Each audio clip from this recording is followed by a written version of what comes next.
Doctor Yunus কাকাই দেশের দায়িত্ব নিছে প্রায় 2 মাস। এই 2 মাসের ভিতরে দাবি দয় আইছে প্রায় 2000-এরও বেশি।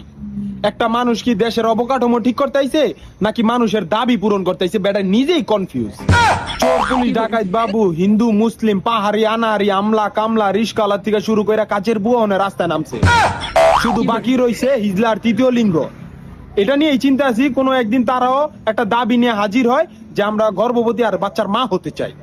দাবি দয়া বলার চাওয়ার তো একটা সময় আছে নাকি? যার মনে যা ফালদা ওঠে তা, আর তা নিয়ে রাস্তায় নেমা যা। নিজের বেলায় বড়টাই চাও, অন্যের বেলায় দোচাইয়া খাও। এমনই চলতে থাকলে কোনো একদিন দেখবেন যে বউ জামাই ঝগড়া লাগছে, সমাধানের জন্য রাস্তায় নেমেছে গা।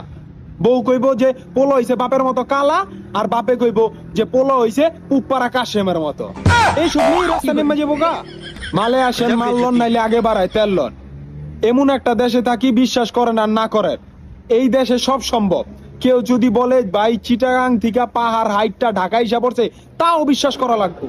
2 মাসে যা দেখলাম দেশে, এটাই ভাবতেছি কোনো একদিন জানি আবার কে পেট নিয়ে রাস্তায় নাইমা দাবি করে যে আমার গর্বের সন্তান ডক্টর ইউনূস সাহেবের। আমার সন্তানের পিতৃ পরিচয় চাই। এইটা ছাড়া দেশের আর দেখার মতন বাকি কিছুই নাই।